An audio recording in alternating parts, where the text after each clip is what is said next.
네, 안녕하세요. 김은주 목사의 CSI 바이블입니다. 네, 저는 MC넷과 가까운 교회에서 사역하고 있습니다. 예, 오늘은 CSI 바이블 16회 역대하 22장 10절부터 12절을 보겠습니다. 아하시아의 어머니 아달랴는 아들이 죽는 것을 보고 유다 집의 왕족을 다 죽이기 시작하였다. 그러나 왕자들이 살아되는 가운데서도 왕의 딸 여호세바가 아하시아의 아들 요아스를 몰래 빼내어 유모와 함께 침실에 숨겨서 아달랴에게서 화를 면하게 하였으므로 아달랴가 요아스는 죽이지 못하였다. 여호세바는 여호람 왕의 딸이요 여호야다 제사장의 아내이다. 아하시아에게는 누이가 되는 사람이다. 요아스는 그들과 함께 6해 동안을 하나님의 성전에 숨어 지냈으며 그동안에 나라는 아달랴가 다스렸다. 아멘. 자, 시대 배경을 봐야 되겠죠? 시대 배경은 남유다와 북이스라엘이 갈라진 이후로 한참 왕조가 지난 다음에 북이스라엘 쪽에는 아합 왕조가 시작이 되죠.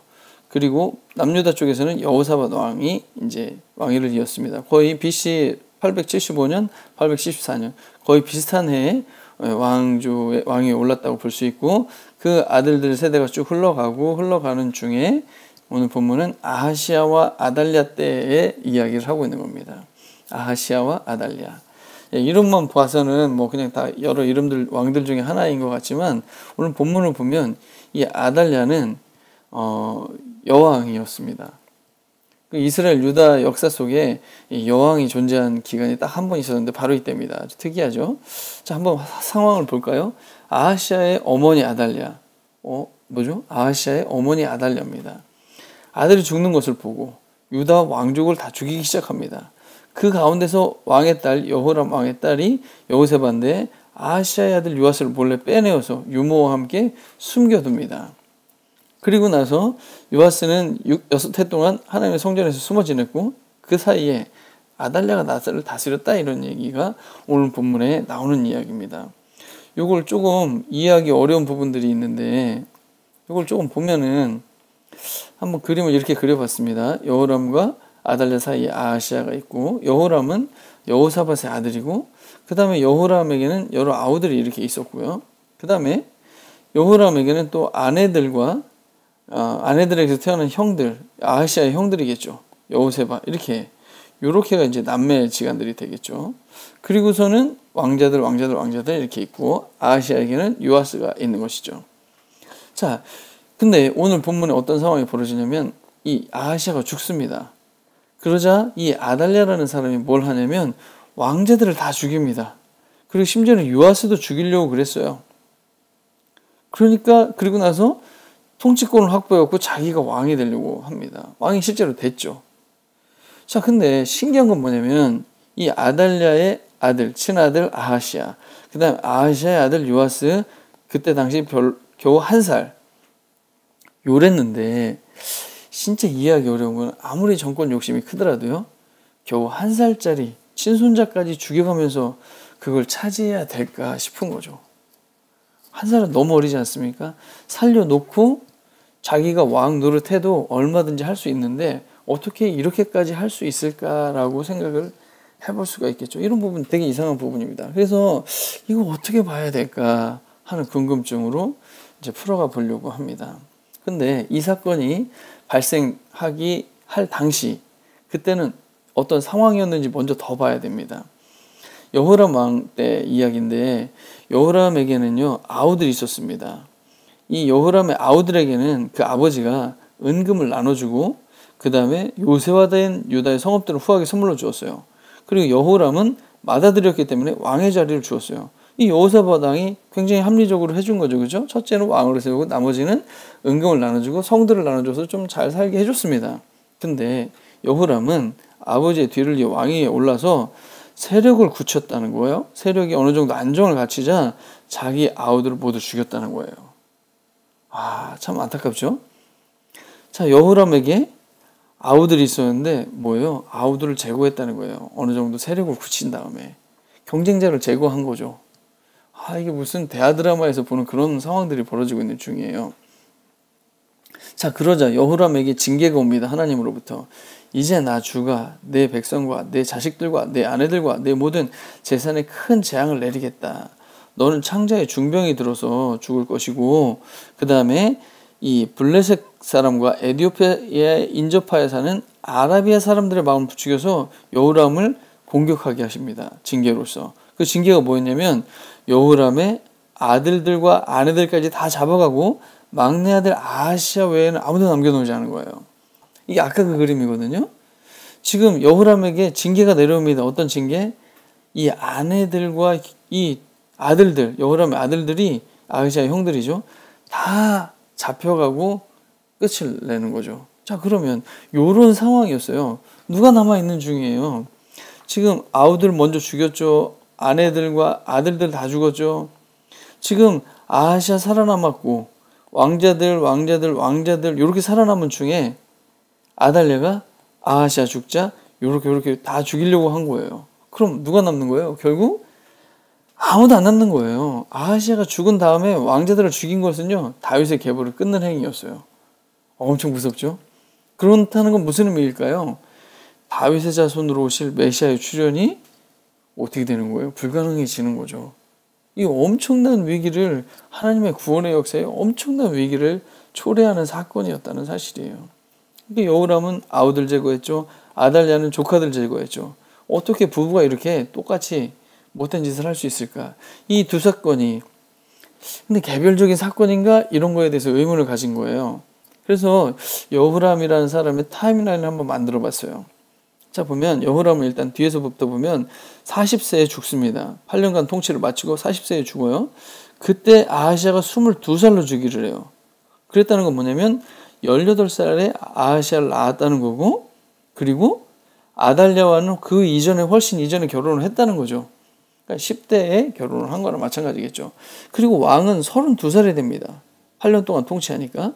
그리고 그 사이에 세력을 굳힌 다음에 아우들을 죽이고, 그 다음에 막내 아들 제외하고 다 잡혀가고 이런 일이 벌어져요. 그러면 아달랴와 결혼을 해가지고 이 왕으로 즉위할 때까지 벌써 몇 년을 사는 거예요. 여기서부터만 따져도 14년인데 최소 한 15년 이상을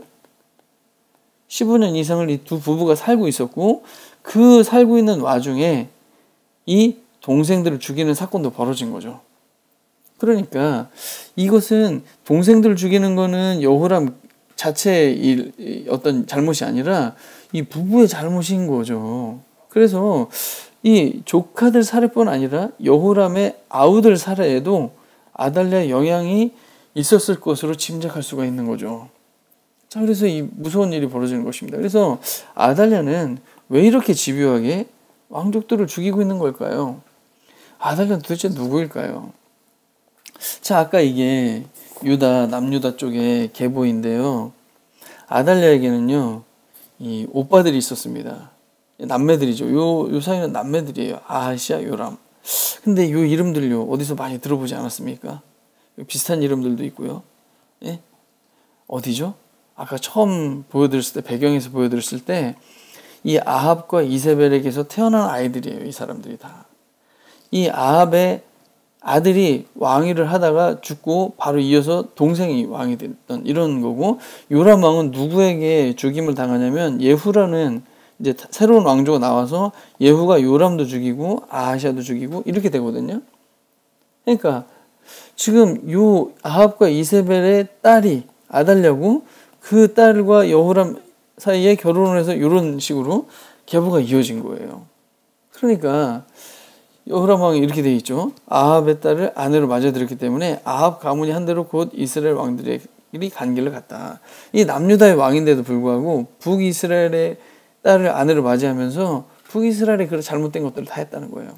그래서 심각한 거는 아합과 이세벨의 딸이 다윗 왕조를 몰살시키고 왕좌에 앉아있는 이런 형국인 것이죠. 정말 심각한 겁니다. 그러면 이 아달랴에게는 어떤 영향을 준 사람이 누굴까요? 이 영향을 준 사람이 누구냐? 자, 한번 볼까요? 누굴까요? 아달랴에게 이 영향이 어디서부터 왔을까요? 당연히 이세벨이겠죠. 왜 그러냐면 그냥 무작정 이세벨 엄마니까 그런 게 아니라, 이세벨은 열왕기상 18장에 보면 엘리야와 오바댜라고 하는 이 아합 왕의 신하인데, 두 사람 사이에서 일어난 얘기를 하는 중에 이세벨이 주님의 예언자들을 학살할 때, 그러니까 이세벨은 하나님의 예언자들을 학살할 때 이 오바댜가 겨우 100명을 빼내서 몰래 숨겨놓고서 먹을 것을 대준 사람이거든요. 그런 얘기를 하는 중에 뭘 알 수 있냐면 이세벨은 주님의 예언자들을 막 죽이는 일을 서슴지 않고 했다는 것을 보여주죠. 그 다음에 이제 열왕기상 19장은 어떤 상황이냐면 엘리야의 이 엘리야 때에 이 바알의 선지자들과 엘리야와 그 갈멜산에서 싸움을 하잖아요. 그 재단을 해놓고 그때 이제 이 바알 선지자들이 무지하게 많이 죽은 다음에 이 이세벨이 예언자 엘리야에게 이런 말을 하죠. 내가 예언자들을 죽였으니 바알의 예언자들이죠. 나도 너를 죽이겠다. 그리고 나서 엘리야는요 두려워서 이제 로뎀나무로 갔다가 뭐 바이틈으로 갔다 이렇게 하면서 영적 침체에 빠지게 되고 결국 엘리야는 더 이상 아무런 일도 거의 하지 못한 채 엘리사라는 선지자 한 명 세워놓고 3가지 사명을 줬는데 겨우 한 가지만 마치고 그의 사역의 인생을 끝냅니다. 그만큼 공포의 대상이었어요. 그리고 또 열왕기상 21장에 보면 이게 그 나봇의 포도원을 이 아합이 갖고 싶었어요. 그런데 그걸 못 뺏으니까 막 전전긍긍하고 있었는데 이세벨이 이렇게 처리합니다. 금식을 선포하고 나봇을 백성 가운데 높이 앉게 하시오.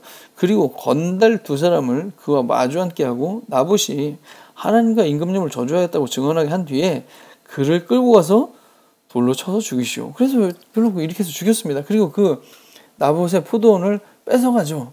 이런 행적들을 보면요, 이세벨은 사람 죽이는 거, 뭐 건달 세워서 거짓 증인해갖고 뭐 사람 죽이는 거, 뭐 선지자 죽이는 거, 몇백 명 죽이는 거 이런 것들은요 그냥 일도 아닌 사람이었어요. 이렇게 쉽게 사람 죽이는 이런 역할을 하던 사람이 그의 딸이 그걸 배워왔고 결국에 유다의 왕자들을 막 다 죽여나가기 시작하는 이런 일을 벌이는 거죠. 그럼 또 이세벨은 어디서 왔나 이런 생각 갑자기 들잖아요. 이세벨은요 시돈 왕 엣바알의 딸이다 이렇게 기록이 되어 있어요. 여기 보면 아합은 이전에 있던 왕들보다 더 심하게 주님께서 보시기에 악한 일을 하였어요. 느바세 아들 여로보암의 죄를 따라가는 정도가 아니라 오히려 시돈 왕 엣바알의 딸인 이세벨을 아내로 삼았으며 더 나아가서 바알을 섬기고 예배했다 이렇게 했다는 거예요. 그리고 사마리아에 세운 바알의 신전에다가 섬기는 제단을 세우고 아세라 목상도 세우고 막 이렇게 했다는 것이죠.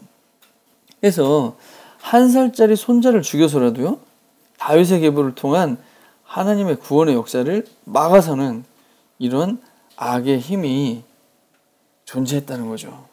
안타깝고 무서운 일입니다.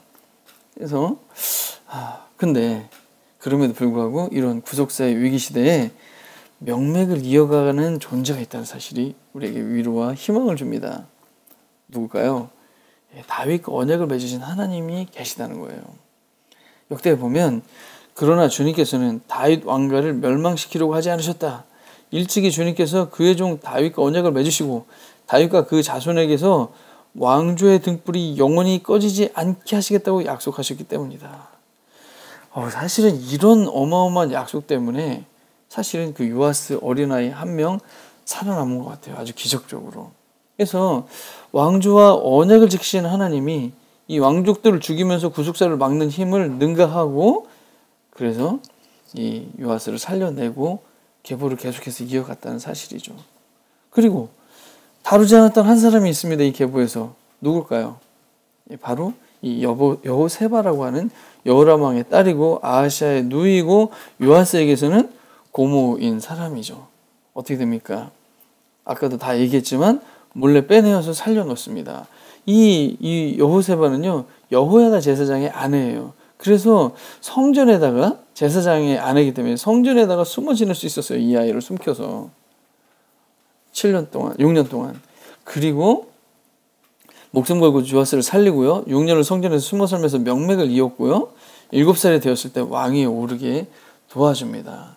이 여호야다 제사장의 힘을 빌고 군사를 모아서 이 아달랴를 죽이고 드디어 이제 다윗의 자손을 계속해서 이어서 왕위에 오르게 해주는데 결정적인 역할을 해요.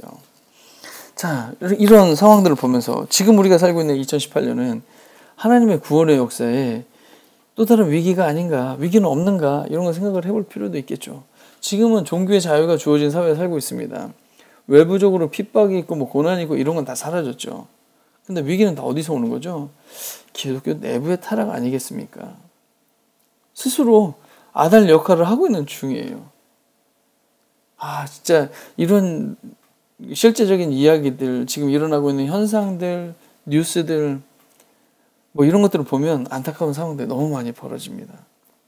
그래서 이건 우리는 이 내부에서 우리 스스로를 멸망시키고 서로를 힘들게 하고 상대방의 사역을 힘들게 하는 여러 가지 내부적인 타락들이 너무 많은 것 같습니다.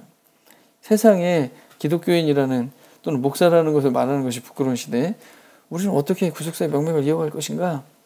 첫 번째로 우리가 생각해야 될 것은 복음의 후퇴가 없으신 언약의 하나님께 대한 신뢰를 드릴 필요가 있습니다. 아무리 복음이 다 막힌 것 같고 다 선교사들이 다 쫓겨나고 더 이상 진짜 큰일 났다고 생각하는 그런 상황에서도 하나님은 지하에 성도들을 세우시고 역사하시는 것처럼 여전히 언약의 하나님이 일하고 계신다는 것을 믿을 필요가 있다는 거죠. 지금 아무리 어두운 상황이 벌어진다 할지라도. 그리고 두 번째는 고난과 수치에 십자가를 지신 예수님의 길, 좁은 길이죠. 돈, 명예 이런 것들이 아닌 섬김의 길, 나 혼자만 살겠다는 게 아니라 다 같이 어떻게 좀 살아볼 수 있는 그런 걸 모색하는 그런 길. 이것이 어떻게 보면 이 시대에 구속사의 명맥을 이어가는 힘이 아닐까 이런 생각을 해보게 됩니다. 이런 거 성찰해보면 좋을 것 같습니다. 내 안에 은연중에라도 나의 욕심을 위해서 하나님의 가치를 가로막거나 하나님을 수단화하는 것이 있지 않은가. 만약 예수님이 우리시라면 우리 삶의 현장에서 가장 무엇을 먼저 하시겠는가. 직장 동료, 가족들, 같은 성도, 주변 이웃들과 함께 다 같이 유익하고 잘되게 하려는 그런 생활 선교사의 마음을 가진 사람들은 뭘 해야 좋을까? 이런 고민들을 한번 해보는 것도 좋을 것 같습니다. 성경 재밌게 읽는 분들 많아졌으면 좋겠고요. 댓글과 환영하고요. 좋아요, 구독하기도 부탁드립니다. 오늘 여기서 마치겠습니다. 감사합니다.